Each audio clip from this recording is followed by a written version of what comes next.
Hello guys, welcome back to my channel. मैं हूं कीर्ति, स्वागत करती हूं आप सभी का अपने इस यूट्यूब चैनल पर जिसका नाम है मेडिकोस की लाइब्रेरी।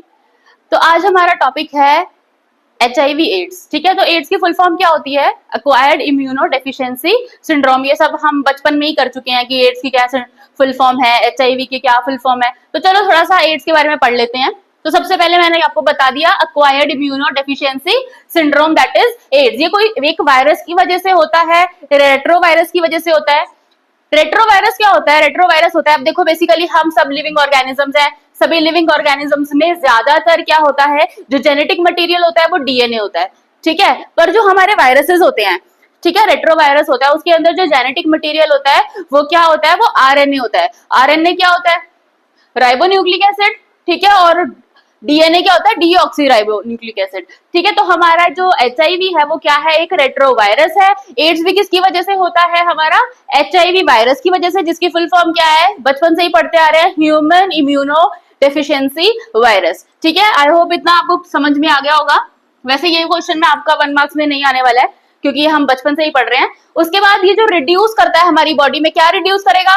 CD4 सेल्स रिड्यूस करेगा और टी हेल्पर सेल्स या हेल्पर टी सेल्स भी रिड्यूस कर देता है। ठीक है, तो CD4 सेल्स को रिड्यूस करेगा और हेल्पर टी सेल्स को रिड्यूस करेगा। जो भी पेशेंट इससे अफेक्टेड होगा उसके अंदर ये दो, अगर आप उसके इम्यूनोलॉजिकल टेस्ट आप उसके कराओगे, ब्लड का टेस्ट कराओगे, तो CD4 सेल्स और टी सेल्स आपको देखने को कम मिलेंगे। उसके बाद अफेक्ट क्या क्या करता है? मोनोसाइट्स हमें पता है हमारे क्या है, ये ब्लड सेल्स हैं। ठीक है, मैक्रोफेजेस। मैक्रोफेजेस मैंने कल भी आपको बताया था क्या होता है। क्या होता है मैक्रोफेज? जब आपकी बॉडी के अंदर एक पैथोजन आ जाता है, कोई भी जर्म आ गया, बैक्टीरिया, वायरस, कुछ भी आ गया, तो उसको किल करने के लिए हमारे बीटा सेल्स और टी सेल्स क्या करते हैं? उसको खाने के लिए भागते हैं। ठीक है, जब उसको वो एनगल्फ करने के लिए भागते हैं, वो क्या बनाता है? वो मैक्रोफेजेस होते हैं हमारे। ठीक है, उसके बाद आता है डेंड्राइटिक सेल और फिर आता है हमारा माइक्रोग्लायल। माइक्रोग्लायल सेल्स कहाँ होते हैं हमारी बॉडी में? ब्रेन के अंदर होते हैं। माइक्रोग्लायल सेल्स कहाँ होते हैं? ब्रेन के अंदर। और डेंड्राइटिक नाम से ही पता चल रहा है ना। न्यूरॉन्स में क्या होता है? डेंड्राइट्स होते हैं, आपने देखा होगा डेंड्राइट्स, ऐसा ऐसा स्ट्रक्चर आपने देखा होगा न्यूरॉन्स का। ठीक है, तो ये हमारे डेंड्राइट होते हैं, फिर एक्सॉन होता है इधर। ठीक है, तो डेंड्राइटिक सेल और माइक्रोग्लायल सेल में किसका क्या करता है? ये अफेक्ट करता है बहुत ज्यादा। कौन सा वायरस? HIV virus. उसके बाद करते हैं हम अगर CD4 सेल्स की अगर मैं बात करूं तो उनका जो नॉर्मल लाइफ स्पैन होता है वो होता है 100 डेज का। ठीक है, अगर हमारे आरबीसीज की मैं बात करूं तो कितना लाइफ स्पैन होता है उनका? 120 डेज। ठीक है, तो CD4 सेल्स जो होते हैं 100 डेज का लाइफ स्पैन है। पर अगर पर्सन एचआईवी वायरस के चपेट में आ गया, एचआईवी वायरस उसको हो गया है ना, वायरस उसकी बॉडी में एंटर कर गया और वो एक्टिवेटेड है। ठीक है, कई बार तो क्या होता है, वो वायरस एक्टिवेटेड नहीं होता तो हमें पता नहीं चलता है द पेशेंट इज अफेक्टेड और नॉट, है ना। पर अगर पेशेंट अफेक्टेड है, वायरस उसकी बॉडी के अंदर एक्टिव है, तो उसके जो CD4 सेल्स हैं वो 2 दिन तक भी नहीं चलते, 2 या 3 दिन मैक्सिमम, 3 दिन भी नहीं, 2 दिन तक ही खत्म हो जाते हैं। ठीक है, तो आफ्टर अगर पेशेंट इन्फेक्ट हो गया तो कितने दिन तक चलेंगे उसके? 2 डेज तक। ठीक है ना। उसके बाद CD4 सेल्स जो है उनका काउंट क्या होता है? जैसे नॉर्मल उसकी जो रेंज होती है वो क्या होती है? वो होती है 500 से लेके 1200 माइक्रोलीटर। ठीक है, माइक्रो लीटर। पर अगर पेशेंट के 500 से कम CD4 सेल्स हैं, दैट मीन्स वो HIV पॉजिटिव पेशेंट है। इतना आपको क्लियर हो गया होगा। ठीक है, अगर आपके 200 से भी कम बन रहे हैं वो सेल, इसका मतलब पेशेंट बहुत ज्यादा इम्यूनो कॉम्प्रोमाइज्ड है। ठीक है, इम्यूनो कॉम्प्रोमाइज्ड पेशेंट पता है ना क्या होता है? जिस पर्सन को HIV वायरस हो गया और उसके जो CD4 सेल्स है वो बहुत कम बन रहे हैं, मतलब 200 से भी कम बन रहे हैं, तो क्या होगा? उस पेशेंट को जल्दी जल्दी बुखार आ जाएगा, खांसी, जुकाम, ये सब बहुत जल्दी जल्दी आएगा। फ्रीक्वेंटली आप मेडिसिन भी लोगे, बट क्या होगा? वो फ्रीक्वेंटली अकर करता रहेगा। बुखार आज है, कल नहीं है, परसों है, फिर है, बहुत तेज है, हाई ग्रेड फीवर भी आने के चांसेस है। फीवर क्यों? आपको पता है एक साइन है, बॉडी के अंदर अगर वायरस है तो फीवर आएगा ही आएगा। फर्स्ट सिम्टम हमारी बॉडी का क्या होता है? इन्फ्लेमेटरी रिस्पॉन्स में कल देखा था हमने, फीवर ही होता है। उसके बाद जैसे जैसे डिजीज क्या होगा? प्रोग्नोसिस होगा। जैसे जैसे डिजीज क्या है? बढ़ेगी, है ना। आज 2 दिन है, 4 दिन है, वैसे वैसे वायरस क्या करता है आपको पता है? बहुत जल्दी मल्टीप्लीकेट करता है ना। तो इतनी जल्दी मल्टीप्लीकेट करता है तो आपके CD4 सेल्स कैसे हो जाएंगे बेटा? ऑलरेडी रिड्यूस हो जाएंगे, है ना, क्योंकि मैंने बताया जो पेशेंट इन्फेक्टेड है 2 दिन के लिए सेल चल रहा है। ठीक है, और हमारी बॉडी कब बनाएगी उस सेल को? ऑब्वियसली 100 दिन के बाद ही बनाएगी, है ना। तो क्या है, जैसे जैसे आपका डिजीज प्रोग्रेस में जाएगा, CD4 सेल्स का काउंट जो है वो डिक्रीज हो जाएगा। फिर क्या है, इम्यून प्रॉब्लम्स हम आपको बॉडी में देखने को मिलेगी। मैंने बताया 200 से 500 तक अगर आपके सेल्स हैं तो चलो चलेगा, 200 से 500 अगर सेल है तो चलो चल जाएगा। पर अगर 200 से कम है सेल्स आपके, 200 माइक्रो लीटर से अगर आपके सेल्स CD4 सेल्स कम है तो क्या होगा, तो पेशेंट इम्यूनो कॉम्प्रोमाइज हो जाएगा। जब इम्यूनो कॉम्प्रोमाइज होगा, जब उसका इम्यून सिस्टम कॉम्प्रोमाइज करने लग जाएगा तो उसको क्या हो जाएगा, हाई ग्रेड फीवर, कोल्ड, कफ, है ना, ये सारी आपको बीमारियां देखने को मिलेंगी। तो seriously compromised immune system patient में देखने को मिलेगा। CD4 सेल्स और CD8 सेल्स जो हमारी बॉडी के होते हैं उनका जो रेशो होता है वो क्या होता है, 2:1। ठीक है, 2:1। CD4 सेल्स मतलब अगर 2 है तो CD8 सेल कितना होगा, 1 होगा। ठीक है, तो 2:1 की रेशो में होता है, ये आपको याद रखने वाली बात है। HI की वजह से क्या क्या होगा, सबसे मैं कितनी देर से यही चीज आपको बता रही हूँ, इम्यूनो कॉम्प्रोमाइज होगा ही होगा पेशेंट। क्या होगा, इम्यूनो कॉम्प्रोमाइज होगा। जब बेटा पेशेंट इम्यूनो कॉम्प्रोमाइज हो जाएगा तो फिर क्या होगा, अपॉर्चुनिस्टिक डिजीज उसको लग जाएगी। अपॉर्चुनिस्टिक ऑर्गेनिज्म आपने छोटी क्लासेस में पढ़ा होगा कि क्या होता है। अपॉर्चुनिस्टिक ऑर्गेनिज्म होता है जब कोई पेशेंट की इम्यूनिटी बहुत वीक है ना, तो अगर वो नॉर्मल हॉस्पिटल के अंदर भी जाएगा तो वो इन्फेक्टेड होके ही वहां से वापस आएगा। ठीक है, तो अपॉर्चुनिस्टिक डिजीज इसको बोलते हैं कि उसको अपॉर्चुनिटी, किसी को भी बैक्टीरिया को, वायरस को, जर्म को, किसी को भी मिलेगी तो ऑटोमेटिकली आप डिजीज की उसमें आ जाओगे। ठीक है, तो ये हो गया हमारा अपॉर्चुनिस्टिक डिजीज। उसके बाद डिस्ट्रॉय कर देगा हेल्पर टी सेल्स को। जैसे ही HIV वायरस बॉडी के अंदर आएगा, सबसे पहले वो उसका टारगेट सेल कौन से होंगे, और अब हमारा कोई दुश्मन होता है तो हमारा वही टारगेट होता है ना, तो ऐसे ही वायरस का कौन दुश्मन है जो इसको एनगल्फ कर रहा है, जो उसको डिस्ट्रॉय कर रहा है, तो वो कौन कौन है, CD4 सेल्स और T हेल्पर सेल्स। तो ऑटोमेटिकली वो किसको अटैक करेगा, T हेल्पर सेल्स को अटैक करेगा। इम्यूनो कॉम्प्रोमाइज हो, T हेल्पर सेल भी कुछ नहीं कर पाएगा, तो क्या होगा, आपका जो वायरस है वो किसको किल करेगा। अब हम बात कर रहे हैं ट्रांसमिशन की, ट्रांसमिशन ऑफ HIV वायरस या फिर ट्रांसमिशन ऑफ एड्स। होता कैसे है ट्रांसमिशन, मतलब एक पेशेंट से दूसरे पेशेंट तक कैसे जाता है, या फिर एक पर्सन को HIV वायरस कैसे होता है, HIV वायरस कैसे उसके अंदर आता है, या फिर उसको एड्स कैसे होता है। सबसे पहले तो आता है, बात करते हैं इंटीमेसी। अगर बेटा डिफरेंट पार्टनर्स के साथ इंटीमेसी है तो HIV वायरस के इन्फेक्टेड होने के चांसेस ज्यादा होते हैं। दूसरा बात कर रहा है ब्लड या ब्लड एक्सपोजर से अगर इन्फेक्टेड हो पर्सन। सपोज करो हम लोग क्या है, क्लिनिकल सेटअप्स में होते ही हैं, है ना, कोई नर्सिंग बैरियर का पेशेंट है, नर्सिंग बैरियर पेशेंट मतलब कोई HIV पॉजिटिव है या फिर हेपेटाइटिस B है किसी को, है ना, तो ये सारे क्या होते हैं, हेपेटाइटिस है किसी को, तो ये सारे नर्सिंग बैरियर के पेशेंट्स होते हैं। तो अगर ऐसा कोई पेशेंट है जिससे एक पर्सन से दूसरे पर्सन को ब्लड का अगर एक्सपोजर हो जाएगा तो क्या हो जाएगा, एक चांसेस होते हैं कि, मतलब ये हॉस्पिटल सेटिंग्स के अंदर ही हो सकता है।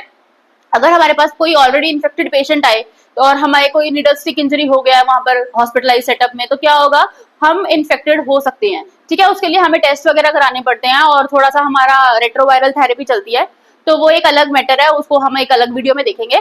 पर ये यस हो सकता है, इस केस से भी हो सकता है HIV वायरस या फिर एड्स। या फिर बेटा क्या कर रहा है, exposure to the body fluids, मतलब कि हमारे जितने भी बॉडी फ्लूइड्स हैं, ठीक है, और वो किसी और पर्सन के साथ वो सारे बॉडी फ्लूइड्स क्या है वो आपस में कांटेक्ट में आते हैं, तो भी ये जो HIV वायरस है ये एक दूसरे से संक्रमण इसका हो सकता है।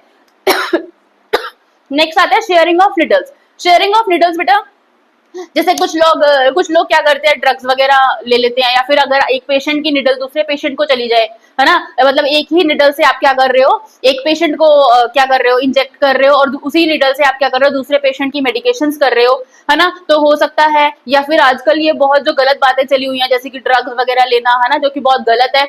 क्या होता है इसमें भी, अगर निडल वगैरह का यूज करते हैं या फिर किसी ऐसे शार्प का यूज करते हैं कि हमारे बॉडी फ्लूइड जो है दूसरे पर्सन के बॉडी फ्लूइड्स के एक्सपोजर में आ रहे हैं, तो क्या होगा, HIV वायरस उसके पर्सन के अंदर जाने का बहुत खतरा रहता है और आप एड्स से इन्फेक्टेड हो सकते हो। अब इसकी कुछ हम स्टेजेस के बारे में देख लेते हैं। स्टेजेस इसकी क्या है, क्लिनिकल स्टेजेस इसकी 5 है, पर एक स्टेजेस आने से पहले जो होता है फेज, मैंने आपको बताया था कि उसमें क्या होता है कि वायरस जो है इतना ज्यादा एक्टिव नहीं होता है, आपको पता नहीं चलता है कि द पर्सन इज इन्फेक्टेड और नॉट। तो सबसे पहले क्या आता है बेटा, हमारी प्राइमरी स्टेज आती है। सबसे पहले क्या आता है, प्राइमरी स्टेज। उसमें स्टेज में पता ही नहीं होता है किसी पर्सन को कि पर्सन जो है वो HIV वायरस से इन्फेक्टेड है, तो उसमें वो क्या होता है, वो टोटली एसिम्टोमेटिक होता है। एसिम्टोमेटिक मतलब कोई सिम्टम्स है ही नहीं, पेशेंट को पता ही नहीं चल रहा है कि उसको क्या हो गया है, HIV एड्स हो गया, तो द पर्सन इज एसिम्टोमेटिक, उसको कोई सिम्टम नहीं होगा इस चीज का। एंड अक्यूट रेट्रोवायरल सिंड्रोम्स उसको देखने को मिलेंगे, कि मतलब उसको लगेगा कि हाँ वायरस ने किसी ने मतलब देखने को लगेगा कि कुछ पेशेंट को कुछ नहीं हुआ है। ठीक है, फिर आता है क्लिनिकल स्टेज 1। क्लिनिकल स्टेज 1 में भी पेशेंट जो है वो एसिम्प्टोमेटिक ही होता है। जब आपके पास आएगा तो आपको लगेगा कि इसको तो कुछ प्रॉब्लम ही नहीं है, तो पेशेंट इज एसिम्प्टोमेटिक। अगर सिम्टम्स और साइंस की मैं बात करूं तो कुछ भी साइन और सिम्टम फर्स्ट स्टेज वाले को देखने को नहीं मिलेगा, तो this is a asymptomatic stage. उसके बाद आपको पीजीएल देखने को मिलेगा, मतलब कि लिम्फ, कल हमने पढ़ा था कि लिम्फ क्या होता है ना, तो लिम्फोडिनोपैथी हो जाएगी पेशेंट को, परसिस्टेंट जनरलाइज लिम्फोडिनोपैथी, मतलब पीजीएल आपको उधर देखने को मिलेगा। पर फिर भी पेशेंट जो है वो एसिम्प्टोमेटिक है, उसको पता नहीं चलेगा अभी कि लिम्फ के उसकी क्या हो गई है, लिम्फोडिनोपैथी हो गई है। ठीक है, तो अब नेक्स्ट, आई होप स्टेज 1 आपको क्लियर हो गया होगा। स्टेज 2 की अगर हम बात करें तो सबसे पहले बेटा आपको मॉडरेट वेट लॉस पर्सन का देखने को मिलेगा। 10% जो वेट का लॉस है, अगर 70% है तो 10% निकाल के उसको देख लो, है ना। 10% आपको पर्सन का वेट लॉस होता हुआ नजर आएगा, जो कि अनएक्सपेक्टेड है। मतलब कोई पेशेंट डाइट नहीं कर रहा है, कोई जिम नहीं कर रहा है, still the person is losing his weight. ठीक है, रियकर होगा क्या, दोबारा देखने को मिलेगा पेशेंट में, क्या साइन देखने को मिलेगा, ओरल उसको बहुत ज्यादा इन्फेक्शन हो जाएगा, ओरल अल्सरेशन बहुत ज्यादा देखने को मिलेगी उस पेशेंट की, ओरल अल्सरेशन रियकरेंस। ठीक है, दोबारा दूसरा क्या रियकर होगा, उसको बहुत ज्यादा रेस्पिरेटरी ट्रैक्ट का इन्फेक्शन बहुत ज्यादा होगा। ठीक है, तो किसका इन्फेक्शन होगा, रेस्पिरेटरी ट्रैक्ट का जो इन्फेक्शन है उसको बार बार मैंने आपको पहले ही बताया था। सबसे पहले क्या होगा, उसको फीवर होगा और कोल्ड कफ हो गया, मतलब that is involve with the किसके साथ होगा, ये रेस्पिरेटरी ट्रैक्ट इन्फेक्शन हो जाएगा। हर्पिस जोस्टर वायरस आपने पढ़ा होगा अपने क्लिनिकल्स में, जब आपने माइक्रोबायोलॉजी पढ़ा होगा, तो हर्पिस जोस्टर वायरस पेशेंट को बहुत जल्दी अटैक करेगा। ठीक है, उसके बाद पेशेंट में चिलाइटिस देखने को मिलेगा, कहीं से टंग छिल रही है, कहीं से माउथ में अल्सरेशंस देखने को बहुत ज्यादा मिलेंगी। फिर पैपुलर इरप्शंस, मतलब कि क्या होगा, पस फॉर्मिंग या फिर पैप्यूल्स, आपको पता है ना क्या होता है, छोटे छोटे जैसे क्या बोलते हैं, फुंसियां सी हो जाएंगी, है ना। तो पैपुलर इरप्शंस आपको पेशेंट की स्किन में देखने को बहुत ज्यादा मिलेंगे, स्किन बहुत वैसी हो जाएगी। तो अगर मैं बात करूं डर्मेटाइटिस पेशेंट को हो जाएगा, स्किन की इन्फ्लेमेशन हो जाएगी। ठीक है, डर्मेटाइटिस देखने को मिलेगा। फंगल नेल इन्फेक्शन वैसे कब होता है, ड्यूरिंग रेनी सीजन होता है, बट रेनी सीजन में भी ना होकर पूरा all over the year patient को फंगल क्या होगा, नेल इन्फेक्शन हो जाएगा। उसके बाद अगर मैं स्टेज 3 की बात करूं तो अभी इधर हमने क्या देखा था, 10% वेट लॉस। ठीक है, इधर क्या हो जाएगा, सीवियर वेट लॉस, मतलब 20% से लेके 40% तक क्या होगा, पेशेंट को वेट लॉस होना शुरू हो जाएगा। ठीक है, उसके बाद आपको क्या देखने को मिलेगा, डायरिया, लूज मोशंस बहुत ज्यादा होंगे पेशेंट को। ठीक है, उसके बाद आप देखोगे फीवर जो है ना वो परसिस्ट कर रहा है, मतलब कि if you are giving medication to the person is not relaxing by the medicine. ठीक है, मेडिसिन से क्या होगा, उसको बिल्कुल फीवर डाउन नहीं जाएगा। हाँ, थोड़ी 1-2 घंटे के लिए, 1-1.5 घंटे के लिए फीवर उसका हो सकता है कि साइन आपको देखने को ना मिले, क्योंकि वो जो है दवाई का जो असर हो सकता है उस टाइम पे रहेगा, पर परसिस्टेंट फीवर देखने को मिलेगा। फीवर पर्सन का ठीक नहीं होगा स्टेज 3 के अंदर।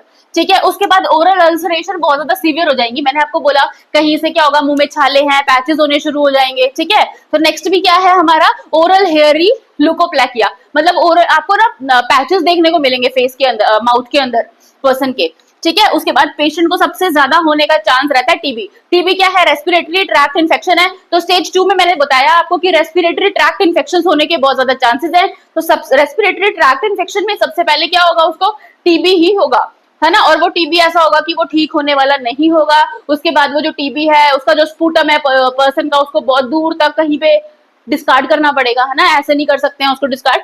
तो टीबी देखने को मिलेगा, बैक्टीरियल इन्फेक्शन आपको पेशेंट में देखने को मिलेगा। उसके बाद क्या देखने को मिलेगा, स्टोमेटाइटिस देखने को मिलेगा।